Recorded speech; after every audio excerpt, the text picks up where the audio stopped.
Hi, my name's James McCormack and I work for Citizens Advice in Gwynedd. We're able to provide housing advice for people facing eviction or people who have actually been made homeless. And importantly, we're able to give people information about their rights and what they're entitled to if they are having any issues or disputes with their landlord. We're also able to provide benefits advice and information, so we can help people with a benefits assessment in case people are struggling with rent.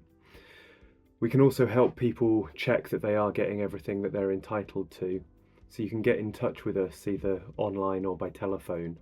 You can go to our website, which is cabgwynedd.wales/contact, and you'll be able to use our web inquiry form there. Or you can call us on 0808 250 5700.